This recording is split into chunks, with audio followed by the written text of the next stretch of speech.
I've never told anyone about this. Honestly, for a long time, I kept convincing myself that everything that happened was just stress, exhaustion, something like a nervous breakdown. But every time late December comes, a cold creeps up my spine again. And the moment I catch the smell of pine, panic returns. I don't believe in the supernatural. I never have. But I believe in people. And they, as it turns out, can be far more frightening than any invented creature. That winter, I was completely broken. A breakup, work, debt. It felt as if someone had been pressing down on me with a heavy hand the entire year. I felt paper thin. So when my friend Arthur offered me to stay for a couple of weeks in his uncle's house, an old, long cottage outside the city, almost in the forest, I agreed instantly. Arthur said his uncle had moved in with his new wife, and the house stood empty. I needed silence, just silence, and I found it, more of it than I could handle. The house stood at the edge of a small village, long, gray, slightly tilted, as if the snow had been lying on the roof for years. The shutters were crooked, the porch sagged. But inside, everything was tidy. It smelled of wood, coffee, something familiar, almost home-like. I felt lighter the moment I crossed the threshold. Arthur handed me the keys and said, "Call me if anything happens. But I wouldn't stay here for Christmas if I were you. The village is strange during the holiday." I laughed. "Seriously?" He shrugged. "There are traditions, old ones. You might not like them." Then he left quickly. Back then, those words meant nothing to me. The first 2 days went quietly. I read, walked through the forest, slept 12 hours a night. The house stood far enough from others. The nearest was about 200 meters away. Perfect. On the third day, I noticed something odd. A small pine branch on the veranda. I assumed the wind brought it, but the next day there was another branch on the steps. Longer, freshly broken, placed neatly. I thought some village kids were messing around. On the fifth day, a small, plain pine wreath lay on the porch. No decorations, just tightly woven branches, fresh and green. I turned it in my hands, too carefully made for a prank. But again, I blamed local traditions. Everything changed on December 24th. I woke up while it was still dark to the sound of someone walking on the porch. Not running, not stomping. Walking. Slowly. Deliberately. The wooden boards creaked like old teeth. I froze. Footsteps. Then a soft rustling, as if someone brushed snow off the railing. Then, silence. I lay there, barely breathing. I don't know how much time passed. 5 minutes. 10? Before I dared to get up. It was still black outside. Sunrise here came late.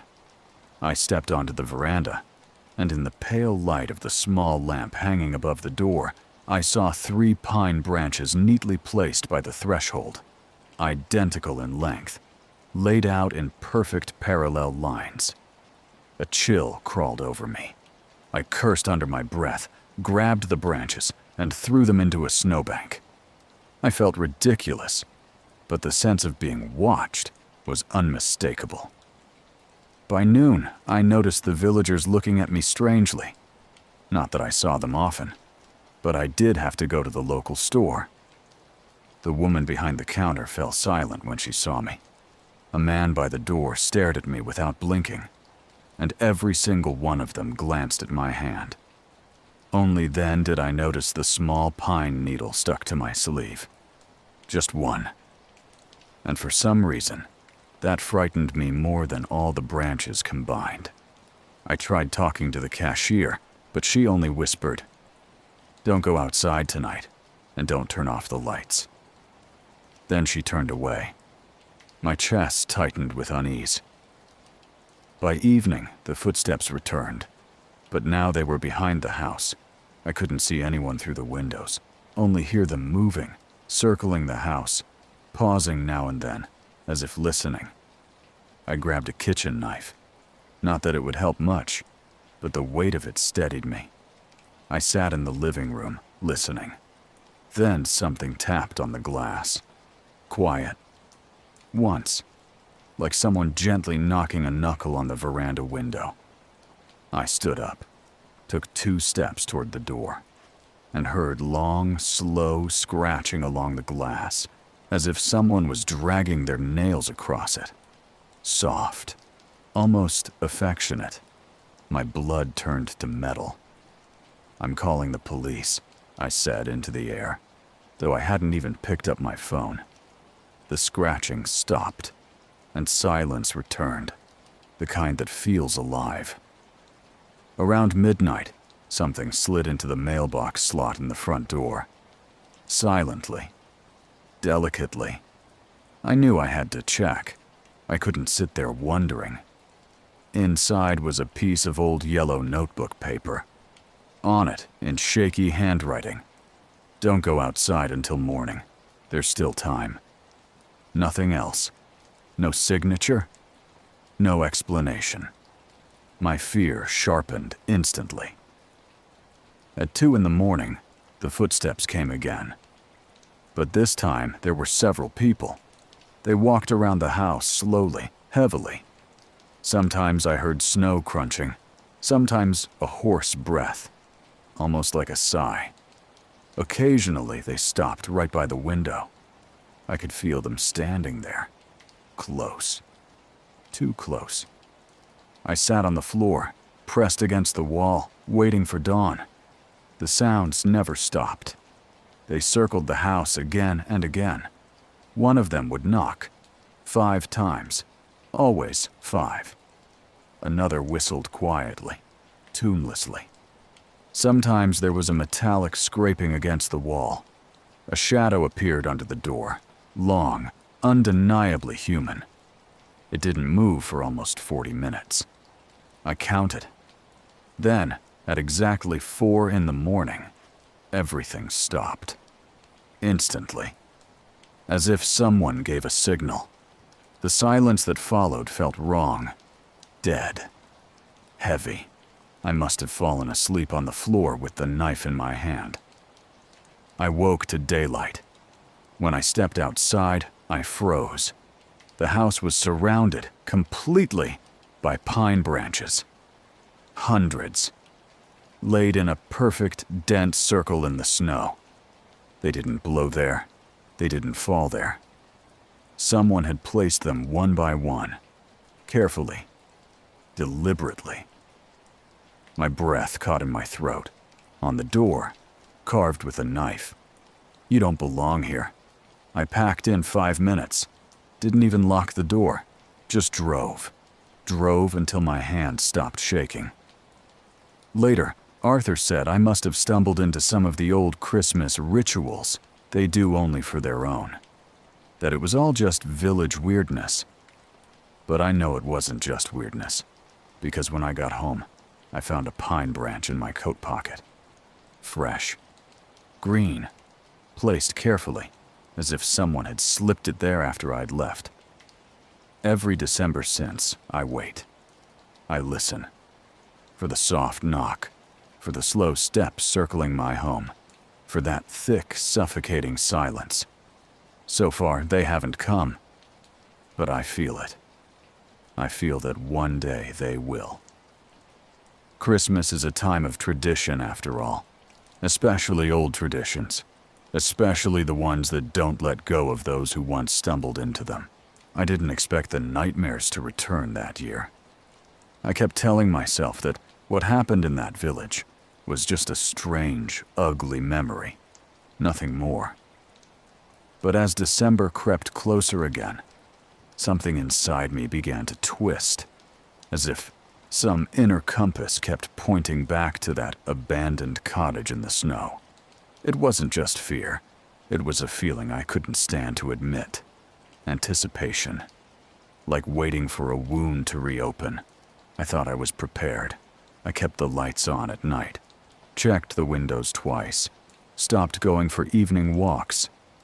But none of that mattered when the first sign appeared. Far earlier than it should have. It was the morning of December 3rd. I walked out of my apartment building to go to work, half asleep, annoyed at the cold. And there it was. A single pine branch, fresh, bright green, laid right in the center of my windshield. I froze. Not because of the branch, but because there wasn't a single pine tree within 5 blocks of my building. I looked around. Empty street. No footprints on the frost. I threw the branch onto the sidewalk and drove away. But the taste of metal stayed in my mouth for hours. The second sign came a week later. I found a wreath, plain, rough, handmade, hanging on my apartment door. My neighbors all swore they hadn't touched it. Management said they didn't allow holiday decorations. I didn't take it off. I didn't want to touch it. That night the nightmares returned. I dreamt I was back in that cottage, but not inside. I stood outside in the snow, in that pine circle they had laid around the house. Except this time, I wasn't alone. I couldn't see them, but I could hear breathing. Dozens of breaths, slow, synchronized, all around me. In the dream, when I tried to run, the snow held my feet like concrete. I woke up drenched in sweat. The knife I kept in the drawer was lying on the floor next to my bed. I don't remember taking it out. Around December 15th, I finally called Arthur. I tried to keep my voice steady, but he heard everything anyway. He sighed and said, "You shouldn't have stayed there last year. I told you." He sounded tired. Older. I asked him what those people were doing, what those traditions meant. There was a long silence. Then he said quietly, "My uncle. He was part of it. I don't know how deep. I don't want to know. They don't like outsiders watching. They don't like being interrupted." Interrupted. That word sat in my stomach like a stone. "Why are they coming here?" I asked. "Why me?" "They don't forget," Arthur said. "They make marks. They track things." I asked him what kind of marks, but he only said, "Don't travel. Don't visit anyone. Don't let people in. They follow patterns. Christmas Eve mostly. If you stay safe until the 25th, you'll be fine." I wanted to ask how he knew all that, but he hung up. I bought extra locks for my door, covered the peephole, kept the curtains closed. But the signs kept coming. A pine needle in my shoe, a branch inside my mailbox, another wreath left on the floor inside the building, right in front of my door, even though the entrance was locked from the inside. One night, around 2 a.m., I woke up because someone was standing in the hallway outside my apartment. I heard them breathing. Slow, steady. Their footsteps shifted slightly, weight moving from one leg to the other. I didn't go near the door. I just sat on the floor, frozen, watching the light under the threshold. A shadow moved, stopped, moved again. They stayed for an hour, maybe more, until the hallway lights clicked off on the timer, and then the breathing stopped. I didn't sleep for the next 2 nights. On December 22nd, I found something that nearly made me throw up. Inside my coat pocket, the one I never wore outside, lay a small folded note. Old yellow paper. Rough edges. The handwriting was the same as last year. "Don't go outside on the 24th. Not again." Not again. I sat on the floor and stared at the note for a long time, thinking about what that meant. thinking about what would have happened if I had opened that cottage door last year. If I had stepped outside. I didn't want to know. But the nightmares kept showing me anyway. Now it's December 23rd. I'm sitting in my apartment, writing this, listening to the hallway. It's too quiet, too empty. From my window, I can see the street lamp outside.